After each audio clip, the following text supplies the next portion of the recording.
नमस्कार सर्वांना, शाश्वत अकॅडमीमध्ये आपलं स्वागत आहे. या सेशनमध्ये आपल्याला एकच गोष्ट पाहायची ती म्हणजे पीवायक्यू.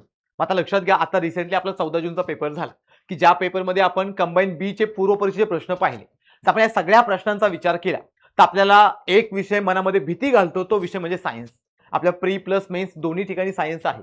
त्याचबरोबर राज्यसेवेच्या प्रीमध्ये पण सायन्स आहे. पहिला सायन्सचे जवळपास आपण 15 प्रश्न पाहतो आणि हेच जर आपण मेन्सला गेलो किंवा आपण जर मेन्सचा विचार केला तर मेन्सला सुद्धा आपल्याला 12 प्लस प्रश्न हे सायन्सचे पाहायला मिळतात. मग लक्षात घ्या, जर आपण कंबाईनचे 15 प्लस 12 एवढे प्रश्न पाहत असेल, त्याचबरोबर आपण राज्यसेवेचे प्रीचे प्रश्न पाहिले तर 20 प्रश्न हे आपल्याला सायन्सवरती पाहायला मिळतात. मग आपण एवढे प्रश्न पाहत असेल तर आपल्याला यामध्ये खरंच पीवायक्यू महत्वाचे आहेत का? तर यस, उत्तर हो. म्हणजे आपल्याला पाहायचं या ठिकाणी असं की पीवायक्यू रिपीट होतात तर होतात. जर आपण पीवायक्यू रिपीट पाहत असेल तर पीवायक्यू रिपीट होतात म्हणजे एक्झॅक्टली काय तर लक्षात घ्या. जर आता आपण इथे पाहिलं तर आता इथे आपण असे काही प्रश्न पाहणार आहोत की जे प्रश्न 14 जूनला होते किंवा तेच प्रश्न यापूर्वी सुद्धा आपल्याला एक्झामला आलेले पाहायला मिळतील. मग पीवायक्यू आहे असेच्या असे रिपीट होतात का? तर नाही, होऊ पण शकतात, शक्यताही आहे. पण पीवायक्यूचा एरिया रिपीट होतो. मग आता एरिया रिपीट होतो म्हणजे काय, तर तेच आपल्याला या सेशनमध्ये पाहायचंय. मग लक्षात घ्या, जर आता आपण या पूर्ण सेशनचा विचार केला तर हे सेशन पूर्ण पीवायक्यू बेसवरती असणार आहे. मग जर तुम्ही 14 जूनचा प्रश्न पाहिला तर 14 जूनला आयोगाने प्रश्न विचारला होता की ध्वनी ऊर्जा म्हणजे काय किंवा ध्वनी ऊर्जा काय असते. तर आता लक्षात घ्या, तर आपण ध्वनी ऊर्जा पाहिलं तर ध्वनी ऊर्जेला आपण साऊंड एनर्जी म्हणतो. मग हा प्रश्न आहे 14 जूनचा.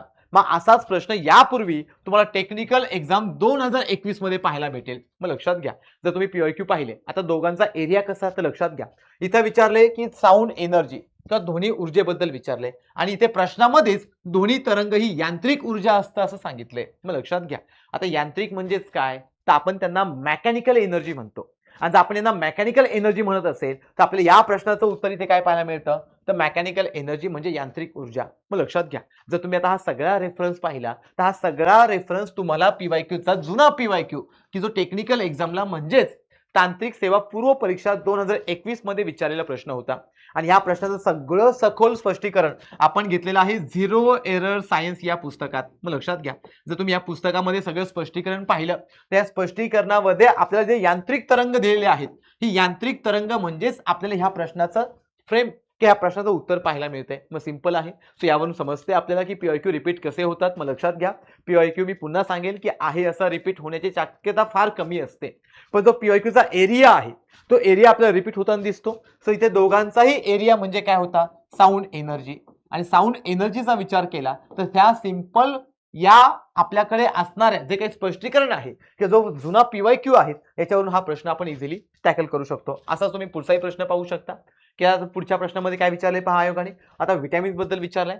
हा आपला 14 जूनचा प्रश्न आहे आणि असाच प्रश्न आयोगाने यापूर्वी टेक्निकल एक्झाम 2020 मध्ये सुद्धा विचारलाय. मग लक्षात घ्या, आता प्रश्नामध्ये काय विचारलं तर आयोगाने 14 जूनला विचारलं की कोणकोणते व्हिटॅमिन हे वॉटर सोल्युबल असतात. वॉटर सोल्युबल म्हणजे पाण्यात विद्राव्य असणारे. आणि असाच पूर्वीचा प्रश्न जर आपण पाहिला तर पूर्वीचा म्हणजे टेक्निकल एक्झाम 2020 चा प्रश्न आयोगाने काय विचारलं होतं तर आपल्याकडे फॅट सोल्युबल व्हिटॅमिन कोणते. फॅट सोल्युबल म्हणजे मेदात विरघळणारे. लक्षात घ्या, मी पुन्हा सांगेन तुम्हाला, दोनही प्रश्नांचा एरिया समान आहे.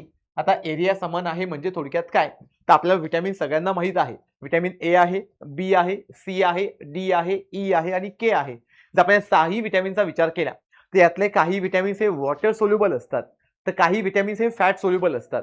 जर आपण दोनही व्हिटॅमिनचा विचार केला तर या ठिकाणी आयोगाने विचारले वॉटर सोल्युबल आणि या ठिकाणी आयोगाने विचारले फॅट सोल्युबल. पण जर तुम्ही यांचे स्पष्टीकरण पाहिले तर आपण इतर पर्यायांच्या स्पष्टीकरणामध्ये पाण्यात विरघळणारे म्हणजे वॉटर सोल्युबल व्हिटॅमिन्स कोणते हे सांगितलेलं आहे आणि या व्हिटॅमिन्स वरूनच आपल्याला हा प्रश्न पाहायला मिळतो. मग लक्षात घ्या, याचा अर्थ काय झाला की आपण फक्त पीवायक्यू सोडून पण नाही चालणार. आपल्याला ठीक आहे, आपल्याला माहिती आहे हा पीवायक्यू आहे, आपल्याला येतो, यस इनफ आहे. पण आपल्याला त्याचं सखोल स्पष्टीकरण समजून घेणं पण गरजेचं आहे की ठीक आहे की आपलं योग्य उत्तर 1 असेल, योग्य उत्तर 1 स्किप झालं, पण उत्तर 3 पर्याय काय आहेत, त्या 3 पर्यायांची एक्झॅक्टली थेरी काय आहे, त्यांचा अप्रोच काय आहे किंवा त्यांचा एरिया काय आहे, हे सगळं तुम्हाला या बुकमध्ये इतर पर्यायांच्या स्पष्टीकरणामध्ये पाहायला भेटेल की ज्यावरून सुद्धा प्रश्न फ्रेम होतात. म्हणजे आपण या 2 पीवायक्यू मध्ये काय पाहू शकतो तर एरिया. मग लक्षात घ्या, सो अशा प्रकारचे एरिया आपल्याला रिपीट पाहायला मिळतात. सो हा दुसरा पीवायक्यू आहे की जो 14 जूनला रिपीट झाला. पुढे या, तुम्ही तिसरा पीवायक्यू पाहू शकता. त्याचबरोबर आपल्याला आयोगाने यापूर्वी व्हिटॅमिन्स बद्दल अजूनही काही वेगळ्या प्रकारचे सुद्धा प्रश्न विचारलेत. मग आता आपण पाहिलं तर आता आपल्याला ह्या पूर्ण प्रश्नामध्ये एक एरिया पाहायला भेटला. पण आयोग नेहमी असंच विचारतो का तर नाही. आयोग कधी कधी आपल्याला व्हिटॅमिन्सचे कमतरतेपासून होणारे आजार किंवा कोणत्या व्हिटॅमिनचं काम काय आहे किंवा कोणता व्हिटॅमिन आपल्याकडे कोणकोणते कामं किंवा कोणकोणते फंक्शन करतो, की जसं या प्रश्नामध्ये हा प्रश्न आहे कंबाईन पूर्व 2023चा, की ज्यामध्ये आयोगाने विचारला अँटीऑक्सिडंट म्हणजे आपल्याकडे अँटीऑक्सिडंट व्हिटॅमिन कोणता. इव्हन आयोगाने 25 मध्ये सुद्धा विचारलं की आपल्याकडे ब्लड क्लॉटिंग करणारा व्हिटॅमिन कोणता. इव्हन जर तुम्ही इथे पाहिलं तर इथे आयोगाने कमतरतेवरती सुद्धा प्रश्न विचारलाय, की जो प्रश्न आहे राज्यसेवा प्री 2023चा. मग लक्षात घ्या, यावरून एक गोष्ट समजते की व्हिटॅमिन टॉपिक फार महत्वाचे आहेत. आता व्हिटॅमिन टॉपिक फार महत्वाचा असेल तर याला एक्झॅक्टली पीवायक्यू बेसवरती वाचायचा कसा, तर यासाठी आपलं हे पुस्तक आहे. या झिरो एरर सायन्स बुक मध्ये तुम्हाला आपल्या योग्य उत्तराचं विश्लेषण पण दिलंय, इतर पर्यायांचं पण स्पष्टीकरण दिलंय आणि त्याचबरोबर आपल्याला त्यांच्या ओरिएंटेड जी काही थिअरी आहे, की जी थिअरी आपल्या पीवायक्यू बेसवरती पाहायला मिळते, ती सर्व थिअरी यामध्ये इन्क्लूड आहे. मग लक्षात घ्या, जर तुम्ही पाहिलं तर आपले हे सगळे प्रश्न, आता हा प्रश्न पहा, हा प्रश्न 25चा आहे, हा पण व्हिटॅमिन बद्दलचा विचारलाय की कोणतं व्हिटॅमिन हे आपल्या रक्त गोठवणं म्हणजेच काय, ब्लड क्लॉटिंगसाठी हेल्पफुल असतात. मग जर आपण हे असे प्रश्न पाहिले तर असे प्रश्न आयोगाने व्हिटॅमिन बद्दल विचारलेले आहेत. मग व्हिटॅमिन साठी टॉपिक कोणता, तर व्हिटॅमिन साठी आपल्याला टॉपिक पाहायला मिळतो न्यूट्रिशन, की ज्यावरती आयोग वारंवार प्रश्न विचारतो. मग इव्हन कार्बोहायड्रेट असतील, प्रोटीन्स असतील किंवा फॅट किंवा आपण त्याला लिपिड म्हणतो, देन आपल्याकडे व्हिटॅमिन्स आहेत आणि मिनरल्स आहेत. सो यावरती आयोग वारंवार प्रश्न विचारत असतो. आता पुढचा प्रश्न पहा, काय विचारलेला आहे पहा, की लिंबूवरील कॅन्कर हा रोग कोणत्या रोगकारकामुळे होतो. आता लक्षात घ्या, हा पीवायक्यू आहे असा म्हटलं तरी चालेल, कारण हा पीवायक्यू आहे वनस्पतींच्या रोगाबद्दल किंवा प्लांट डिसीज बद्दल. आता आपण प्लांट डिसीजचा विचार केला तर हा प्रश्न आहे 14 जूनचा. 14 जून रोजी आयोगाने हा प्रश्न विचारलेला आहे आणि या प्रश्नाचा जर तुम्ही रेफरन्स पाहिला तर आयोगाने पूर्वी सुद्धा असा प्रश्न विचारलेला आहे. मग लक्षात घ्या, पूर्वी आयोगाने विचारले की सायट्रस कॅन्कर हा रोग कोणत्या प्रकारच्या पॅथोजनमुळे होतो आणि प्रश्न आहे राज्यसेवा 25चा आणि हा प्रश्न आहे 14 जून 2026चा. मग लक्षात घ्या, आयोगाने लागोपाठ वर्षी हा प्रश्न विचारला. मग इथे आपल्याला पाहायला मिळतं की कॅन्कर हा रोग, जर आपण याही प्रश्नाकडे गेलो तर इथेही विचारले कॅन्कर. मग कॅन्करचं जर आपण पाहिलं तर इथे पर्याय पूर्णपणे वेगळे आहेत, इथे पण पर्याय पूर्णपणे वेगळे आहेत. पण आपल्या ह्या झिरो एरर सायन्स पुस्तकामध्ये जे आपण ऑलरेडी स्पष्टीकरण घेतलेलं आहे, या स्पष्टीकरणामध्ये हा रोग कशामुळे होतो हे सांगितलेलं आहे, ते म्हणजे झॅन्थोमोनास सेट्राय. आणि ह्या झॅन्थोमोनास सेट्रायचाच वापर तुम्हाला हा प्रश्न सोडवताना करायचा होता, की ज्याचं उत्तर काय होतं, तर झॅन्थोमोनास सेट्राय. मग लक्षात घ्या, सो यासाठी पीवायक्यू महत्वाचे असतात.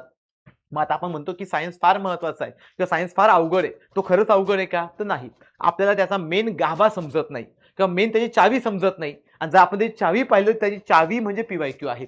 सो इझिली आपण हे प्रश्न अशा मेथडने सॉल्व्ह करू शकतो. यासाठी तुम्हाला हे बुक एकदम इनफ आहे, की ज्यामध्ये आपण हे सगळं विश्लेषण घेतलेलं आहे, की ज्यामध्ये हे इतर पर्यायांचं विश्लेषण असेल की आपल्याला योग्य उत्तरांचं विश्लेषण असेल, दोनही प्रकारचं विश्लेषण घेतलेलं आहे, की जे आपल्या एक्झामसाठी फुलफिल आहे आणि आपल्याला यावरून जे काही प्रश्न तयार होऊ शकतात ते सुद्धा आपण यातनं इझिली टॅकल करू शकतो. मग लक्षात घ्या, असा तुम्ही पुढचाही प्रश्न पाहू शकता, की ज्यामध्ये आयोगाने एक्सरे बद्दल विचारलंय. आता लक्षात घ्या, आता एक्सरे बद्दल आयोगाने खूपदा प्रश्न विचारले.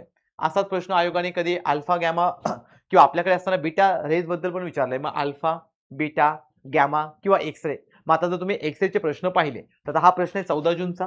यापुढे तुम्हाला पुढचे प्रश्न पहा. आता प्रश्न आयोगाने विचारला एसटीआय 2012 मध्ये, त्यावेळी सुद्धा आयोगाने काय प्रश्न विचारला, एक्सरे बद्दलच प्रश्न विचारला. पुन्हा पुढे या, पुन्हा इथे आपल्याला एक्सरेचं ऍप्लिकेशन, पुन्हा एमपीएससी प्री 12 मध्ये आयोगाने पुन्हा एक्सरेच्या ऍप्लिकेशन बद्दल प्रश्न विचारला. अजून पुढे या, पुन्हा तुम्हाला पुढे पाहायला भेटलं ग्रुप बी 25 म्हणजे मागच्या वर्षीच आयोगाने पुन्हा प्रश्न कशाबद्दल विचारला, तर श किरणाबद्दल विचारला. मग लक्षात घ्या, सो याच्यावरून तुम्ही इव्हन हाही प्रश्न पहा, कंबाईन 19 मध्ये सुद्धा आयोगाने प्रश्न कशाबद्दल विचारला, तर श किरणाबद्दल.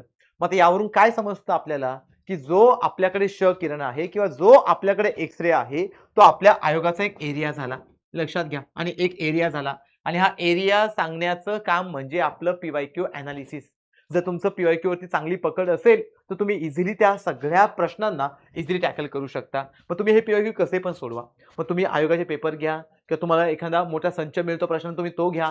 पण यातनं होतं काय, यातनं आपण फक्त नजर पीवायक्यू वरती फिरवतो. पण त्या पीवायक्यूचं योग्य उत्तर काय असायला हवं, इतर पर्यंत स्पष्टीकरण कसं असायला हवं, यातनं आपण काय निष्कर्ष काढू शकतो, यामध्ये आपण थोडंसं कमी पडतो. म्हणून यासाठी शाश्वत अकॅडमीचं आपलं पुस्तक म्हणजेच कोणतं, झिरो एरर सायन्स, की ज्या झिरो एरर सायन्स मध्ये तुम्हाला काहीच नाही करायचं, सगळं ऑलरेडी अकॅडमीने तुम्हाला करून दिलेलं आहे. तुम्हाला सगळ्या प्रश्नांचं सगळं योग्य स्पष्टीकरण दिलेलं आहे. इव्हन इतर पर्यायांचं सुद्धा स्पष्टीकरण दिलेलं आहे. सो आपले एफर्ट्स या ठिकाणी वाचतात. प्लस यासोबतच जर तुम्हाला असं वाटलं की हे सगळे पीवायक्यू वाचणं शक्य नाही, तर तुम्ही यासोबत बॅच पण पाहू शकता, की ज्या बॅचमध्ये तुम्ही फक्त ऑडिओ जरी ऐकला किंवा फक्त ती बॅच समोर ठेवून जरी पाहिली, तरी पण तुमचे सगळे पीवायक्यू एकदम स्ट्रॉंग किंवा एकदम मजबूत होऊन जातील. तर आता हा प्रश्न पहा.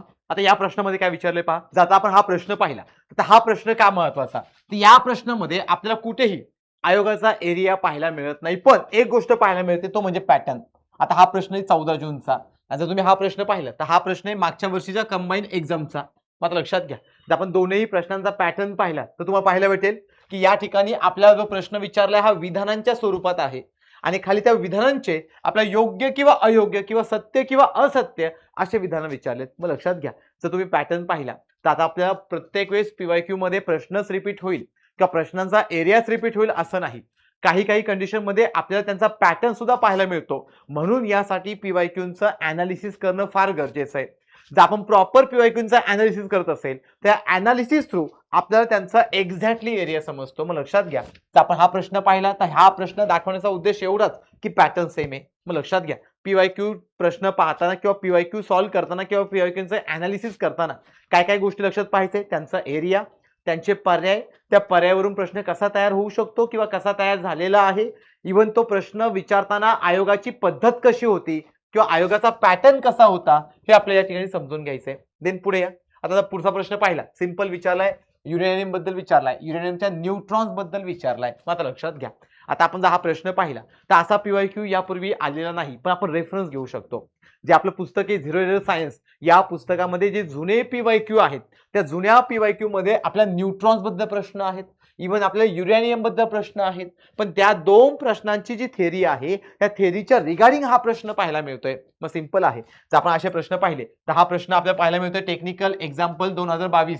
जर आपण टेक्निकल एक्झाम 2022 चा विचार केला, तर 22 मध्ये आयोगाने सेम न्यूट्रॉन बद्दल प्रश्न विचारलाय की न्यूट्रॉन नसतो असं विचारलंय. मग लक्षात घ्या, जर आपण ह्या प्रश्नाचा विचार केला, तर आपल्या ह्या स्पष्टीकरणामध्ये प्रोटॉन, न्यूट्रॉन यांच्या बेरजेवरून आपण अणुवस्तुमानांक किंवा आपण त्याला मोलार मास म्हणतो आणि त्यांचा ॲटॉमिक नंबर हे आपण काढू शकतो. मग या प्रश्नामध्ये आपण तेच विचारलं होतं की आपल्याकडे युरेनियमचं अणुवस्तुमानांक 238 दिलंय, अणुअंक 92 आहे, तर आपल्याला एक्झॅक्टली न्यूट्रॉन किती असतो असं विचारलं होतं. मग सिंपल आहे, जर आपण मास काढलं, याचं पूर्ण अणुवस्तुमानांक काढलं, तर आपण ते प्रोटॉन प्लस न्यूट्रॉन म्हणतो. प्रोटॉन म्हणजे आपल्याकडे असणारा ॲटॉमिक नंबर, यालाच आपण असंही लिहू शकतो की न्यूट्रॉन बरोबर प्रोटॉन मायनस आपल्याकडे असणारा मास किंवा मास मधून आपण प्रोटॉन मायनस करू शकतो. मग जर आपण मास मधून प्रोटॉन मायनस करू शकत असेल, तर सिंपल आहे, या ठिकाणी प्रोटॉन म्हणजेच आपल्याकडे 92 दिलाय. 92 म्हणजे अणुअंक, प्रोटॉनच्या संख्येवरून आपण अणुअंक काढतो आणि मास नंबर म्हणजे दोघांची बेरीज ती वरती दिली, ती म्हणजे किती? 238. मग 238 वजा 92 हे आपले काय झाले? न्यूट्रॉन. आता ही कन्सेप्ट झाली. ही कन्सेप्ट तुम्हाला टोटली ह्या प्रश्नामध्ये पाहायला भेटेल. मग लक्षात घ्या, प्रश्न आहे टेक्निकल प्री 22 चा. मग जर तुम्ही हा रेफरन्स पाहिला, तर तुम्ही झिरो एरर सायन्स पुस्तकामध्ये सगळं स्पष्टीकरण पाहिलं, तर ह्या स्पष्टीकरणामध्ये तुम्हाला प्रोटॉन, न्यूट्रॉन, देन प्रोटॉनची संख्या म्हणजे काय, प्रोटॉन प्लस न्यूट्रॉनची संख्या म्हणजे काय, हे सगळं दिलेले आहेत. असे भरपूर क्वेश्चन आहेत. फक्त तुम्हाला रेफरन्ससाठी एक प्रश्न दाखवलाय. मग लक्षात घ्या, सो अशाही प्रकारचे प्रश्न आहेत. यावरून एक आयडिया आली असेल की सगळे पीवायक्यू आहे असे कधीच रिपीट होत नाही, पण त्यांची कन्सेप्ट, त्यांची थेरी, इव्हन त्यांचं विश्लेषण हे रिपीट होताना दिसतं. तर याच्यावरून आपण काही प्रश्न टॅकल करू शकतो. तर त्यातलेच हे असे काही प्रश्न. देन पुढे पहा, आता हा प्रश्न पहा. हा प्रश्न आपल्या किडनीच्या रिगार्डिंग विचारलाय. मग काय विचारलंय की हा प्रश्न आहे 14 जूनचा, की ज्यामध्ये मानवाच्या शरीरामध्ये पाण्याचं संतुलन, त्याचबरोबर त्या संतुलनाचे नियंत्रण, क्षारांच्या प्रमाणाचे नियंत्रण, देन रक्ताचं सामू मीन्स पीएच, रक्ताच्या पीएचचं नियंत्रण, टाकाऊ पदार्थ म्हणजे वेस्ट पार्टिकल, पण टाकाऊ पदार्थांचं अतिरिक्त क्षारांचं शरीराबाहेर उत्सर्जनाचे कार्य कोण करते. मग आता आपण जर प्रश्न पाहिला, तर प्रश्न टोटली आपल्या किडनीच्या रिगार्डिंग आहे. तसाच जर आपण प्रश्न पाहिला, तर प्रश्न आहे एमपीएससी प्री 2017चा. सो राज्यसेवेच्या पूर्व परीक्षा 2017 मध्ये तसा सेम प्रश्न विचारला की टाकाऊ पदार्थ विचारला. मग टाकाऊ पदार्थ एक्झॅक्टली बाहेर टाकण्याची पद्धत. मग हा प्रश्न दोघे पण कुणाच्या रिगार्डिंग आहे? किडनीच्या. सो यावरून आपल्याला एरिया समजतो. मग लक्षात घ्या, इथे फक्त आपण प्रश्न पाहिलाय, पण जर तुम्ही प्रश्नाचं विश्लेषण पाहिलं, तर विश्लेषणामध्ये प्रॉपर दिलंय की आपल्याकडे प्रॉपर विश्लेषण दिलंय की ज्यामध्ये टाकाऊ पदार्थ काय असतात, मग टाकाऊ पदार्थाला फिल्टर कोण करतं, मग यांच्या रिगार्डिंग तुम्हाला या प्रश्नाचं उत्तर काय पाहायला मिळतं? तर किडनी. मग सिंपल आहे. जर तुम्ही आपल्या ह्या झिरो एरर सायन्स पुस्तकातून हा प्रश्न चांगला वाचलेला असेल तर तुम्हाला एक्झॅक्टली इथे सगळं स्पष्टीकरण आहे आणि या स्पष्टीकरणानुसार तुम्ही 14 जूनला आलेला हा प्रश्न इझिली टॅकल करू शकता. मग लक्षात घ्या. सो ही झाली पीवायक्यूची पॉवर. म्हणजे पीवायक्यू एक्झॅक्टली काय सांगतो की आयोगाचा माइंडसेट किंवा आयोग काय विचारणार आहे किंवा आयोगाची चौकट सांगतो आणि या चौकटीला धरूनच आपल्याला हे सगळे प्रश्न पाहायला मिळतात. देन पुढचा प्रश्न पहा. तुम्ही पुढचा प्रश्न पाहिला तर पुढच्या प्रश्नामध्ये सुद्धा आपल्याला तसंच पाहायला भेटेल की विचारलंय की खालीलपैकी कोणता उभयचर प्राणी आंधळे आहेत. आता लक्षात घ्या. थोडक्यात इथे आपल्याला जो अँफिबियन आहे, अँफिबियन मध्ये असणारी ब्लाइंड कंडिशन विचारलेली आहे. ब्लाइंड म्हणजे आता हा 14 जूनचा प्रश्न आहे. जर तुम्ही याचे पर्याय पाहिले तर पर्यायामध्ये लक्षात घ्या बेडूक विचारलाय, सॅलॅमेंडर्स आहेत, टोड्स आहेत. जर तुम्ही असे प्रश्न पाहिले तर असे प्रश्न यापूर्वी सुद्धा आयोगाने हे पहा बेडूक दिला आपल्याला. देन आपल्याकडे सॅलॅमेंडर्स आहेत लक्षात घ्या. पुन्हा आपल्याकडे बेडूक आहेत, पुन्हा टोड्स आहेत. जर आपण या सगळ्यांचा विचार केला त्या सगळ्यांच्या अँगलने किंवा सगळ्यांच्या अप्रोचेसने आपल्याला पुन्हा कोणता गट पाहायला मिळतो. सो आपल्याकडे असणारा अँफिबियनचा गट आणि या अँफिबियनच्या गटानुसार आपल्याला हे पुन्हा पीवायक्यू रिपीट झालेले पाहायला मिळतात. मग लक्षात घ्या. प्रत्येक वेळेस प्रश्न आहे असा रिपीट होऊ शकतो किंवा नाही होऊ शकत किंवा पर्याय सुद्धा आपल्याला रिपीट झालेले पाहायला मिळतात. मग या सगळ्या पर्यायांचं स्पष्टीकरण तुम्हाला आपल्या पुस्तकामध्ये इथे पाहायला भेटेल की एक्झॅक्टली सॅलॅमेंडर्स काय आहे, एक्झॅक्टली टोड्स काय आहे किंवा बेडूक काय आहे किंवा आपल्याकडे असा सिसिलियन काय आहे. हे सगळे एरिया आपल्याला पाहायला मिळतात. म्हणून पीवायक्यूचं विश्लेषण आपल्याला फार महत्त्वाचं आहे. मग लक्षात घ्या. असाच प्रश्न आपण पाहू शकतो की जो आता आपण पाहिला की उभयचर. मग तुम्हाला उभयचर म्हणजेच काय की ज्यांनी सगळ्यात पहिल्यांदा जमिनीवरती येण्याचा प्रयत्न केला. आपल्याला माहित आहे की सगळ्यात पहिली लाईफ पाण्यात आली. देन ते पाण्यातून जमिनीवरती यायला लागले. पाण्यातून जमिनीवरती येताना आपण त्यांना उभयचर म्हणू लागलो आणि देन ज्यावेळेस ते जमिनीवरती आले मग ते टेरेस्ट्रियल झाले.